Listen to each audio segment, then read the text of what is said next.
Former Coalition Home Office Minister Norman Baker, who joins us now. Good to see you this morning. Look, there's all this talk and controversy, of course, over more people submitting letters of no confidence, but it seems they're a long way off the 54 needed. Well, what concerns me is not so much the internal machinations of the Conservative Party, but the fact that what's going on is paralysing the government when there's a whole lot of important tasks to be undertaken, and that because of the Prime Minister, we become an international joke. And this cannot be allowed to continue. And I think a number of Tory MPs now are beginning to realise that. I heard Stephen Hammond saying that they're going to consider his position over the weekend, as many Tory MPs will do. And really, we need to bring this thing to the boil, because it cannot be allowed to drag on any longer the interests of the country. I mean, a lot of people who write in and contact with this programme have said, actually, maybe if he is a distraction, it's not his fault. It's more the fault of the media, particularly the press, just continuing on about Partygate, Partygate, Partygate. So who do you blame?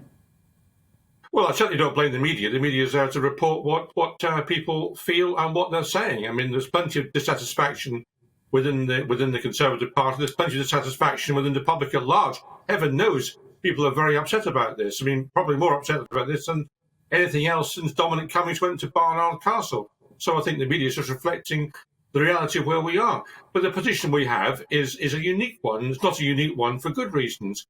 I can't think of a previous situation where any Prime Minister, including the ones I served under, would have accepted an arrangement where people were drinking in Downing Street, lockdown or otherwise. Can you imagine under Theresa May or Gordon Brown or Tony Blair or John Major or Margaret Thatcher that have been parties at Downing Street with cases of wine brought in? It just wouldn't have happened.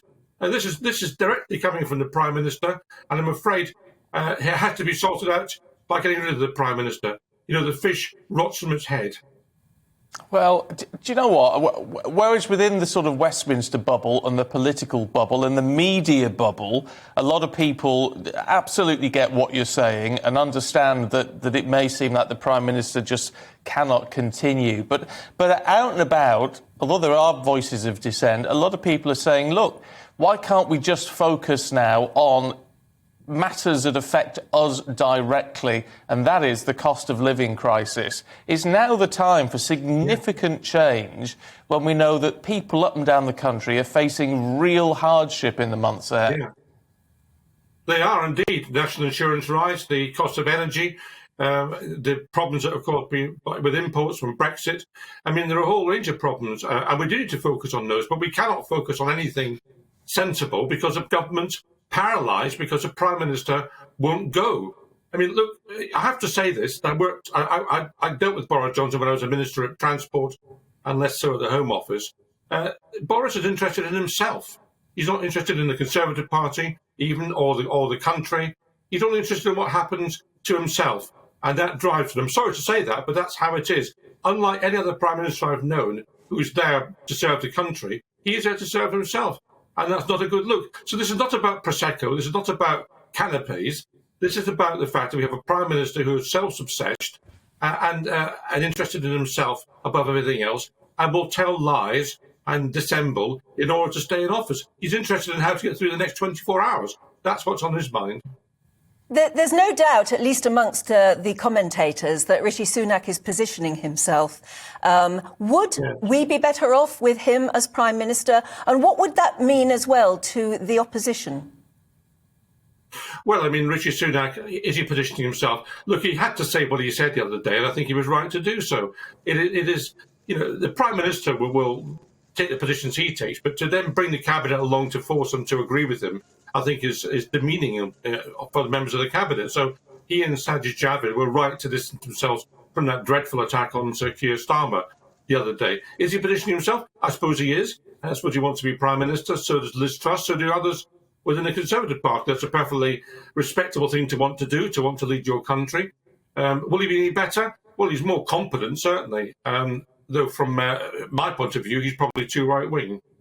I mean, it's a point, Anne, we were talking last night, weren't we? And one of the points Anne raised, which I think is really important, actually, is who should be leading government, in the sense that, You know, one of the big issues that we have in the UK is it does seem to be we have people in number 10 who have no idea what life is like up and down the country for the people they want to vote for them.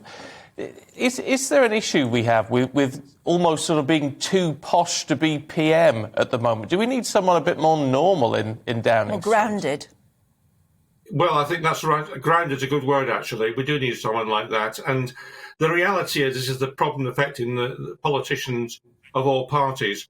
We've now got professional politicians who start off as researchers for Tory Central Office or Labour headquarters or whatever it happens to be, and then become MPs really far too early without having been round the block and experienced a bit of life. And that doesn't help government. We've got people in number 10 who just, been delivering leaflets, frankly, for the Conservative Party, and are shoved into number 10 because they're thought to be sound on policy terms. This is no way to run a country, to be honest with you. I mean, we don't want spotty 20-year-olds telling us what we should be doing because they haven't got experience in life.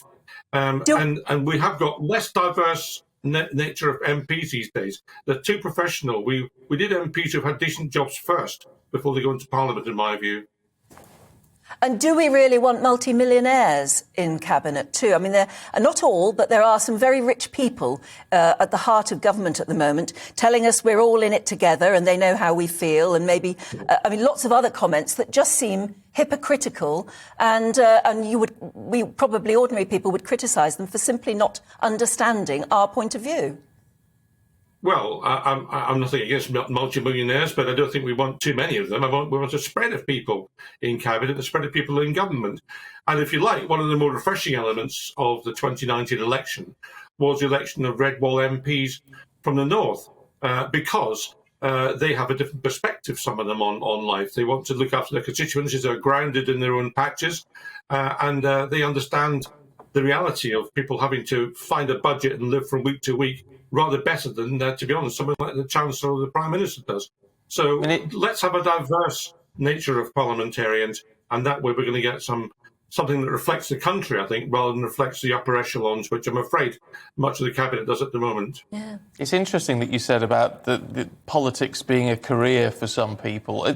Is that something new, do you think, rather sort of focusing on their career aspirations rather than just being a good constituency MP who moves their way up? Is that something new, or is it just that we're seeing it more, where everything is much more visible now in this modern age?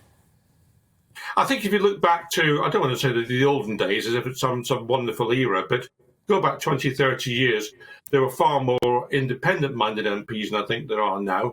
Dare I say maverick MPs, that was how I was described, but independent MPs on all sides.